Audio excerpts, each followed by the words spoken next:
चतुर्भुज का किताब से लिखल भाई महाभारत। पांडव लोग के वनवास के अवधि पूरा होके जा रहल बा। सब पुरनका बात हो।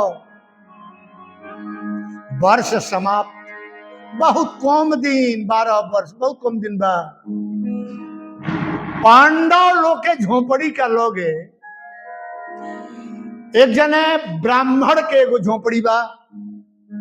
अरनी लकड़ी बुझी ले लोगिन। अरनी यज्ञ में लकड़ी का ऊपर एगो लकड़ी में रस्सी बांध के खींचल जाला, ओकरे के जौन बा तन अरनी कहल जाला। वही से आगी पैदा होला तो यज्ञ होला। माचिस से आगी ना धरावल जाला, ओकरे के अरनी के लकड़ी कहल जाला। वो ब्राह्मण अरनी के लकड़ी धैले बड़े सवेरे स्नान करके जाते रहे पूजा पाठ में। तो देखो तारे ये वो 12 सिन्हा हिरन है सीन कैले बता अरनिया के लकड़ी मजूरा औले के भागल।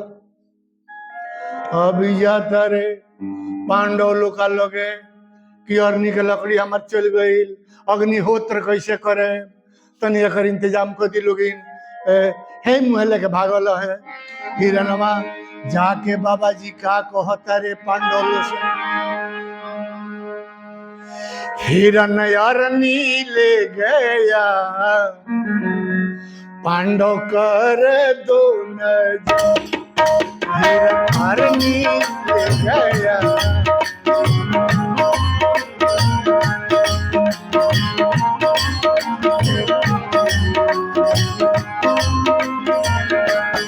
लेकर ऐसा भागा हिरन जैसे कोई जादूगर। लेकर ऐसा भागा हिरन जैसे कोई जादूगर।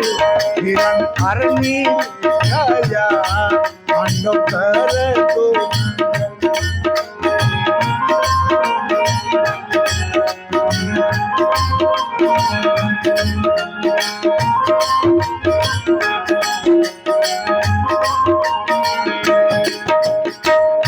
लगे मोह सपना सा देखो,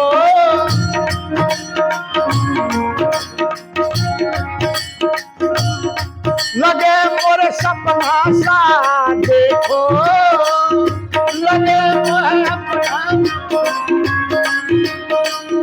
तुम ही हो अपना सा देखो, तुम ही हो।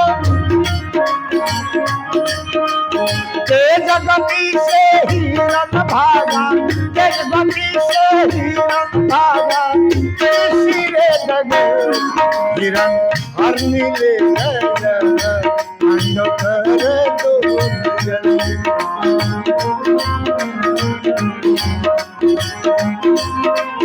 क्या हो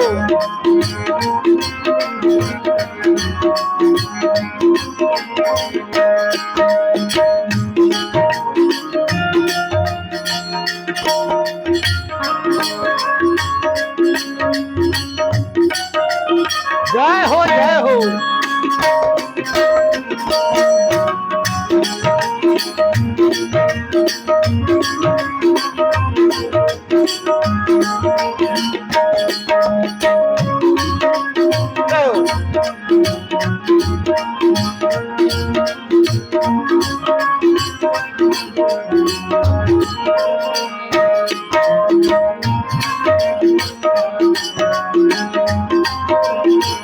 भैया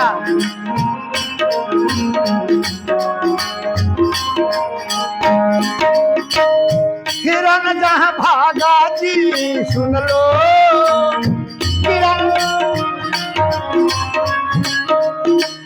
वाहन कोई कागा जी सुन लो, वाहन कोई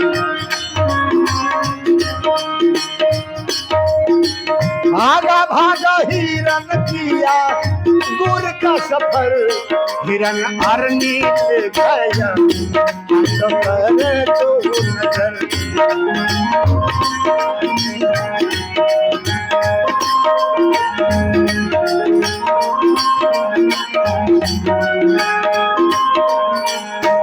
पांडव कहता पांडव लोग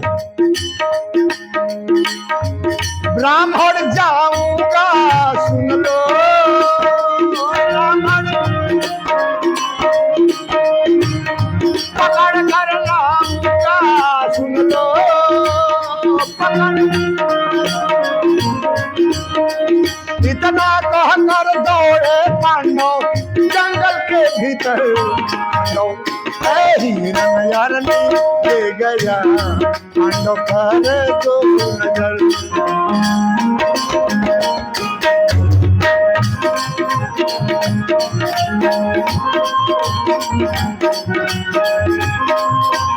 लेकर ऐसा भागा हिरन जैसे कोई जादू हरनी ले गया पांडव पर जो नजर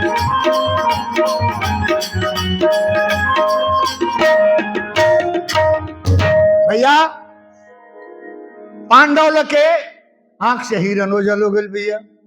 पांडव लोग थक के एगो बरगद का वृक्ष का नीचा बैसाख के दिन है गर्मी एकदम तड़पता प्यास लागल बा कहता रे युधिष्ठिर सबसे जटकू ए बाबू तनी पेड़वा पर चढ़ के देखबो कहीं बगुला घूमत रहे कहीं हारा लौकता पानी बिना सब लोग प्राण छूट रहा बा कोनो देखा तो चढ़ले लेकिन चढ़े का पहले नकुल कहले व्यथित होके भैया से अरे जौना घड़ी बीच सभा में द्रौपदी रहली खिंचाइल चुप हो गई नीति बुझ के समय न तोहे चिन्हाई समय पहचान भैया ना भाई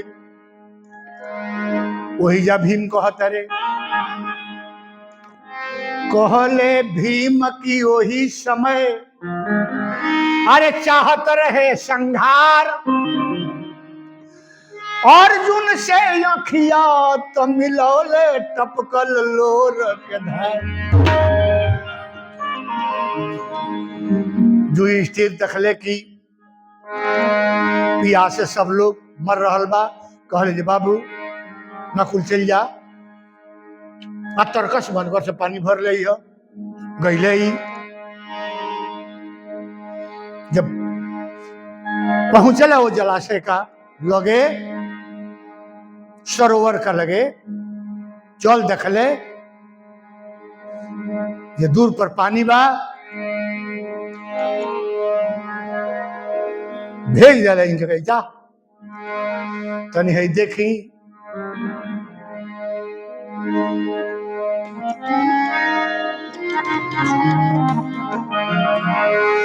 ब्राह्मण खातिर धावल हम पांचों भाई आई रे गईनी ब्राह्मण खातिर धावल हम पांचों भाई आई रे गईनी अरे पानी बिना छूटेला परान ये जंगल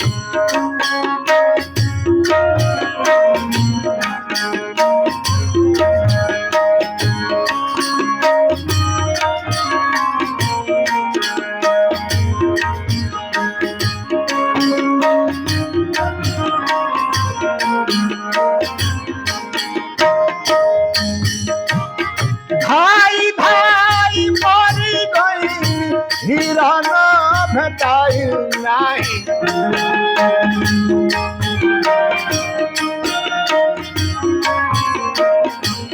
पूरा नहीं भइले अरमान ये जंगल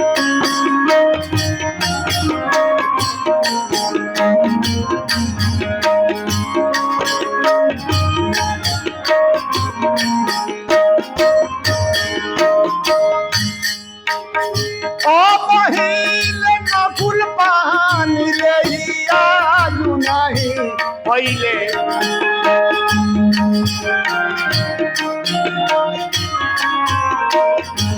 जिंदगी बुझाता की सियाना हे जंगल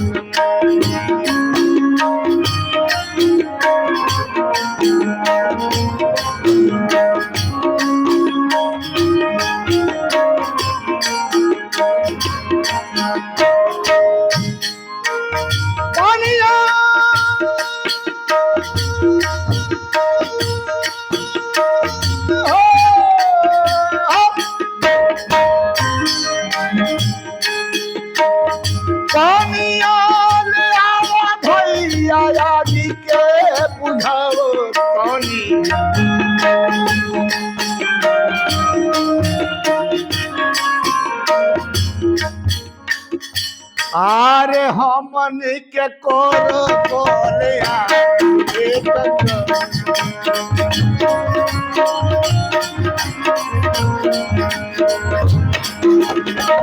हमन के कोरो बोलिया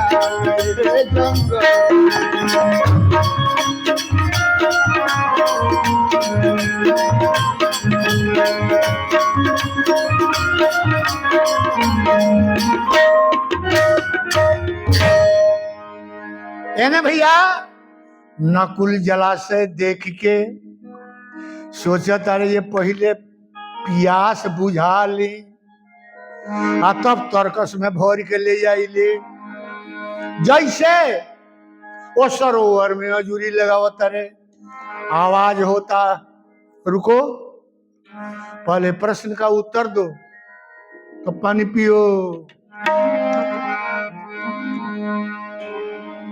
प्यास इतना लागल बजे प्रश्न जो उत्तर देवे जाते रे औजरी लगौले जैसे एक औजरी मारता रहे तले ढिमला गईले बेहोश हो गईले। जब देर भइल भैया तो सहदेव के भेजल जाता सहदेव गईले। ये हाल सहदेव के भइल पहले तो प्यास बुझाई सब लोग पहले आप अपन भूख मिटावेला। हाँ एक हजूरी पानी पिएला सहदेव ढिमला। हाँ एकरा बाद अर्जुन जाता रे अर्जुन जौन बच जाता रे वो पानी में हाथ लगाओ तरे तले आवता है और से आवाज सबसे पहले प्रश्न का उत्तर हे अर्जुन तुझे देना है बिना उतर के पानी पियोगे निश्चित जानो मरना है। अर्जुन भाई के दूजने भाई के हालत देख के और तरकस से बाण गांडीव से निकाला तरे गांडीव लगे बा उनका लगातार बाण छोड़ते रहे। एक जगह प्रभाव नहीं पड़त उन्हें से आवाज आवता कितना भी बाण तुम चला लोगे गांडीव से कोई प्रभाव पड़ने वाला नहीं है।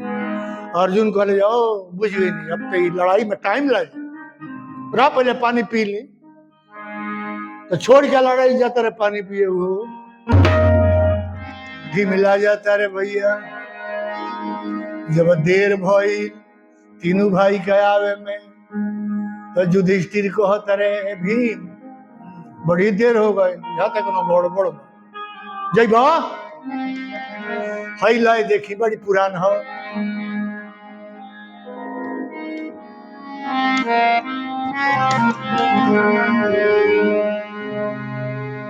कहता रे भीम से युधिष्ठिर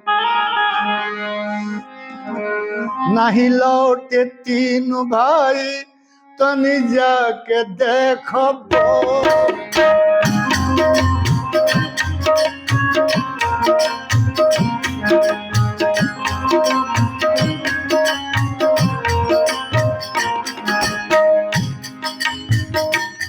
हमार मनवा घुमराइल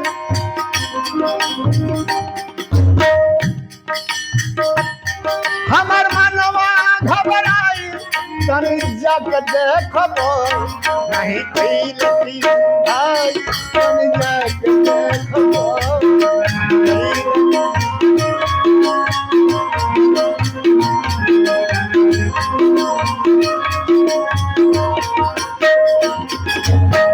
बड़ी बात बा हमारा बुझाता कोनो विपत्ति बयाइल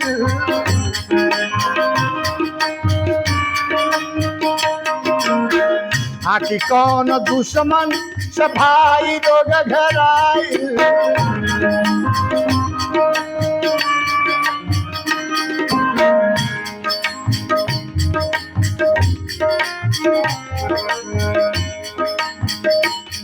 गला जठ कुके रुधाइल तानी जाके देखबो गला जठ कुके रुधाइल तानी जाके देखबो तीन भाई जाके देखबो नानी भइले हो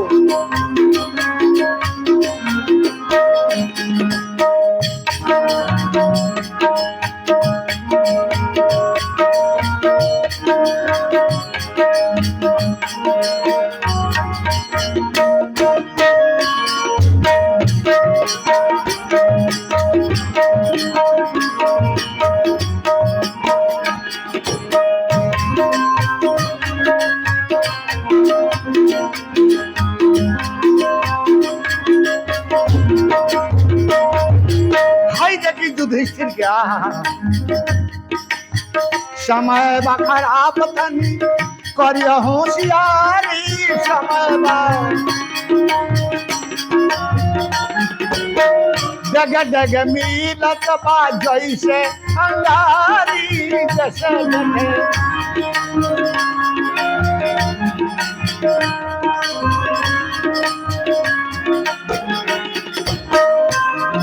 घून गेहूं में पिसाइल तो जाके देखबो आए नाही आईने किन भाई जाके देखबो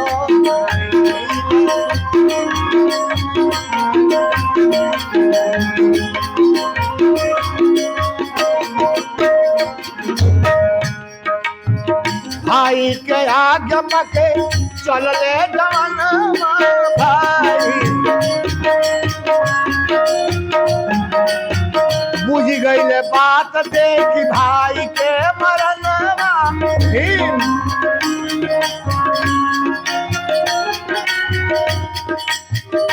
हजूरी पानी में पढ़ाई तो जाके देखबो नहीं आइले तीन भाई तो जाके देखबो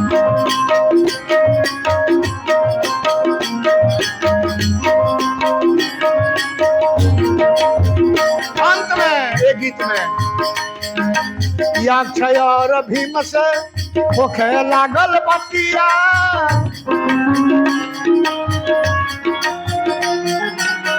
भीमो के खराब योहिया हो गईल मतिया भीमो के भाई भीम ढीम लाई तानी जाके देखबो नहीं पहले नहीं पहले भाई जाके देखबो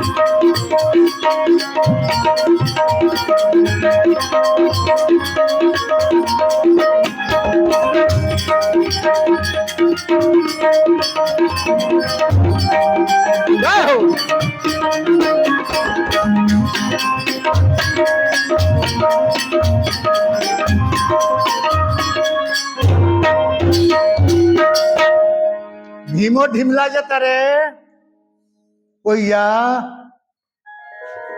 अब न देखी दशा देर भैला पर खुदे युधिष्ठिर पहुंचे जलाशय पास अरे अपने आंखी से देखे लगले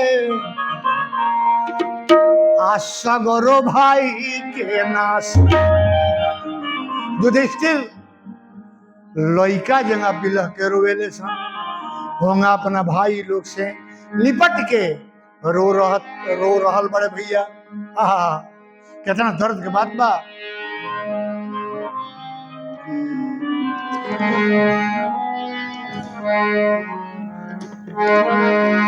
और रो के कहत रे बड़ी दर्द के गीत बा संहतिया छोड़ी कहवा गइल भैया।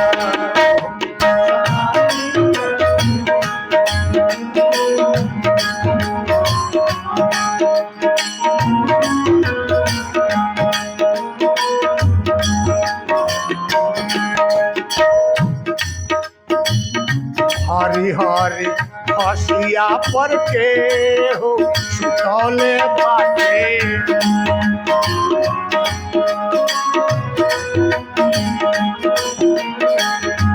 ऐसन बहादुरन के हो मुआले बाटे।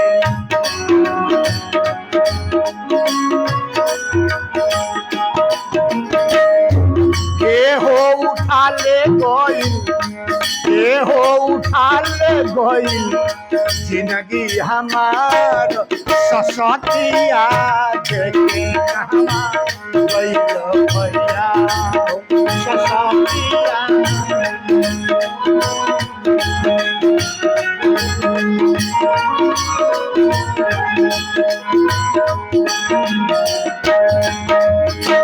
कितना दर्द बा, रो रहल बा युधिष्ठिर। गर धई धई रोता रे भई या युधिष्ठिर।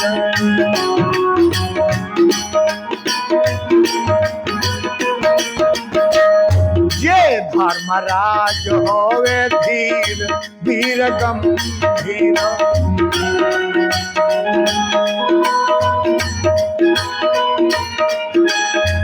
ऐसन विलाप रोवे, ऐसन विलाप करे रोवे फूंका फार।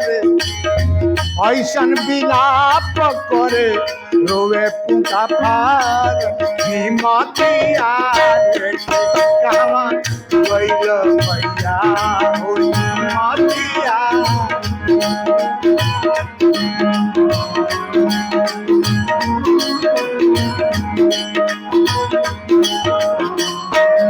अंत में अपना के कोस तारे काहे अंगेज बाटे।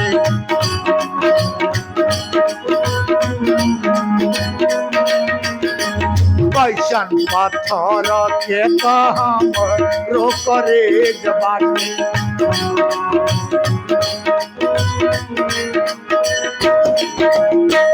हमारो के ले चलो, हमारो के ले चलो आज करतार विपतिया। विपतिया देखे कहाँ गइल भैया हो विपतिया।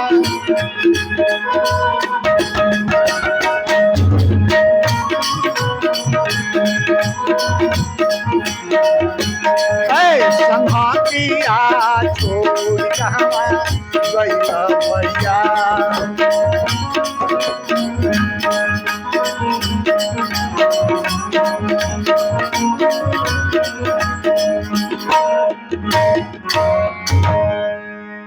धीरज धके धर्मराज भाई लोग का शरीर के टोता रे देखता रे।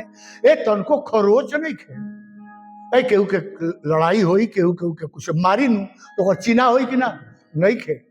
कोनो पैर के चिन्हा जमीनी पर नहीं खे लौकत जे केहू आइल होखे वो किनारा पर। हे भैया सोचले जे हमार भाई ले में से पानी पी के मर गइल बा। हो सकता है हमार दुश्मन दुर्योधन जोहर मिलवा दिल होखे तो सब लोग मर गए तो हम कहे ना पी के खत्म हो जाए, जमल बस साफ हो जाओ। जैसे पानी में हाथ लगाओ तेरे तले आवाज आवता, सावधान मेरे प्रश्न का उत्तर दो। अब पानी पियो और नहीं तो जो तुम्हारे भाइयों की स्थिति हाल हुआ है वही हाल तुम्हारा होगा। ए भैया बड़ी सोच में पड़ले, कहले यही केहू यक्ष के काम हो, दोसर केहू ऐसा काम नहीं कर सकता। पहले शुरू कैले देखिए गीत बा आई गीत में कहो भाव बा हर एक में शेर बा देखे बरुआ ई दूसरा किस्म के गौ नहीं बा और लो से भिन्न आवो धर्म खड़ा बखड़ा राह में तोह के पुकारे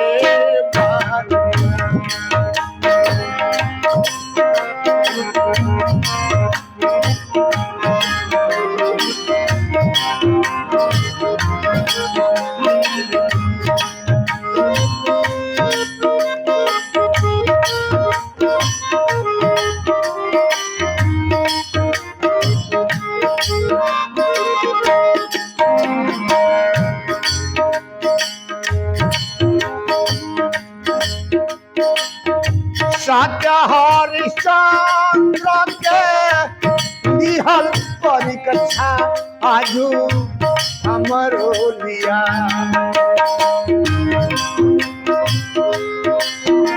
सत्य हरिश्चंद्र के निहल के परीक्षा आजू हमरो लिया धर्म के पूंजी जवन रौरा से मिलल आजू हमसे लिया था अखिया में भरल आओ धर्म खड़ा बा खड़ा राह में तोह के पुकारे बाना आओ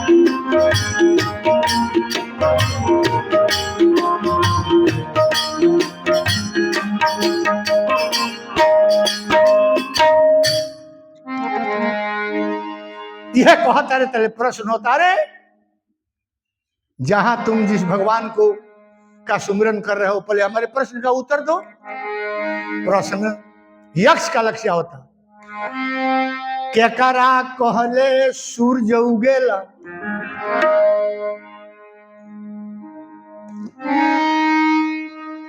आ मनुष्य के साथी के बाटे आ कौन विद्या से बुद्धि होला आकाश से ऊंचा के बाटे यक्ष का प्रश्न हो युधिष्ठिर कहते रे ब्रह्म कहे से सूर्य उगेले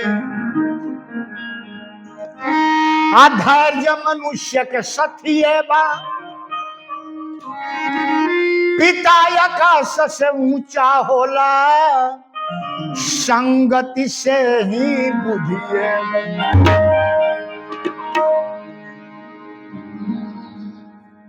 तब प्रश्न होता जल से पतला कौन है जल से पतला कौन है आ कौन भूमि से भारी कौन अगन से तेज है कौन का जल से डर उत्तर देता रहे युधिष्ठिर जल से पतला ज्ञान है पाप पुण्य से भारी पाप भूमि से भारी क्रोध अगन से तेज है कलंक का जल से भारी। फिर प्रश्न होता यक्ष के घास से तुक्षत का बाटे हवा से तेज चलेला के परदेश के साथी के बाटे घर में साथ गोहेला के उत्तर आवता घास से तुक्षत चिंता होला हवा से तेज मन चले ले विद्या हो विदेश के साथी पत्नी घर साथ में गोहे गणिका वो गीधा आजा मिल के तरलो आजू बारी हमार।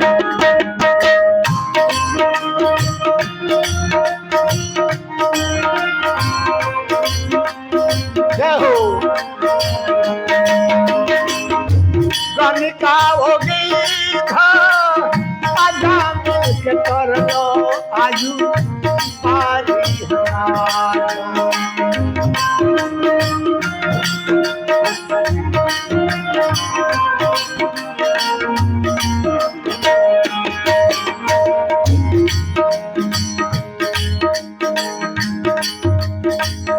भाई चारू छूटी गई केहू न लौके आजू केहू न कहार बा सुने रौरायर हो सुने रौरा अर्जी हमार आवो धर्म खड़ा बा खड़ा राह के पुकारे बारला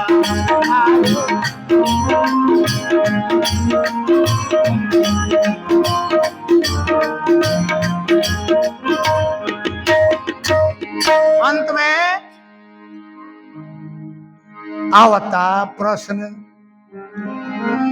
मरे वाला वृद्ध के साथी सुख कौन चीज बतलावो आका छूटे तू ऊंचा उठेलो कौन गावा धनी समझाओ। उत्तर देता रे युधिष्ठिर दान वृद्ध के साथी होवे आ गर्व छूटे ऊंचा जइब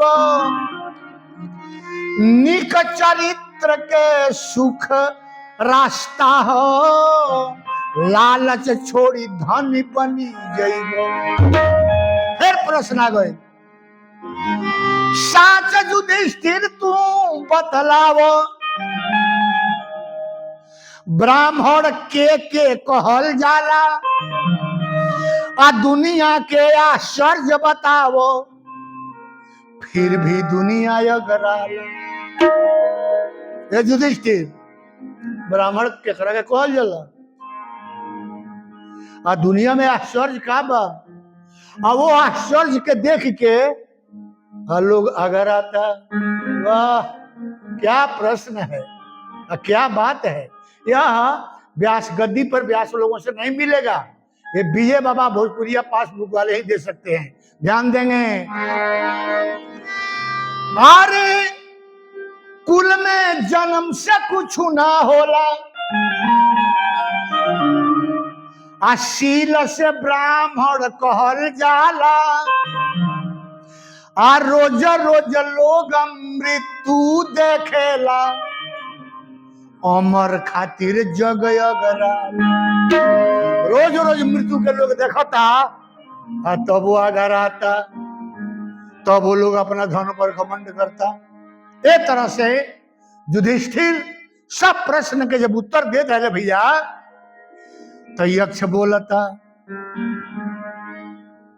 4 गो तहार भाई लोग ढिमलाइल बा खत्म बा एगो के कह जिया दी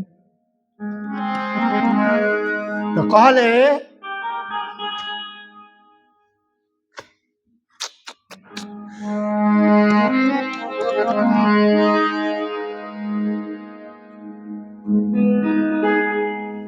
एक नाम हो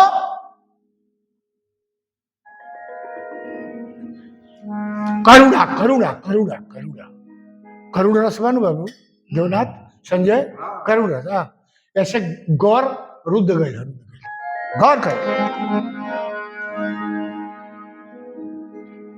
हम हैं कुंती के 3 जने युधिष्ठिर भीम अर्जुन हनु और 2 जने माद्री से हल पांडु के 2 गो भी आनु रहे माद्री से नकुला सहदेव तो माद्री के 2 जने खत्म बड़े आ हमार 2 जने खत्म बड़े तो हम एगो बानी नो एगो माद्री में से जिया दो वाह, बार युधिष्ठिर एक ना हो धर्मराज। तो कहले यक्ष, अरे अर्जुन जकरा गांडीव से सारा ब्रह्मांड कांपेला, वो भाई के निकल जिया कैसन भाई बढ़त। अरे उसे मतलब नहीं खे, हमारा बराबरी से मतलब बा। हम गलत नहीं कर सकते, मृत्यु से हम डरा जाई आ गलत करी। एक भाई ओमे के हनु आ एक भाई हमरा में के, तब वो हमार दूगो होता कुंती के हैं और उनका एक एक होता। अभी हम नाजायज करते वाह धर्मराज। तब जौन बा यक्ष साक्षात खड़ा हो गए, वो के रहे धर्म। वही धर्म से कुंती के समय में धर्मराज भइल बड़े। भैया कहला कि हम अधर्म के नाश करे खातिर बानी, धर्म हम नहीं छोड़ सकत। दोनों माता लोग के कहो गो बाची जाई लो, संसार हमरा के बुरा ना कही। ए तरह से धर्मराज भैया जब प्रकट भइले तो कहले कि सुनो हे धर्मराज, तू हमारे लड़का हो और तू अपना धर्म पर बढ़ा। ऐसे वनवास तहार निमन तरह से कट जाई, बहुत जल्दी ही वनवास के समय समाप्त हुई और तारा गद्दी मिली। अब फिर तू राज सिंहासन पर तू ही राजा बन के बैठब, कहे कि अब धर्म के जरूरत बाटे। जे जे जन्मला धरती पर वो करा अरे जाए पड़ला, जे जे जन्मला धरती पर वो करा जाए पड़ला, आ जौन करनी यही जा करेला भुगताए।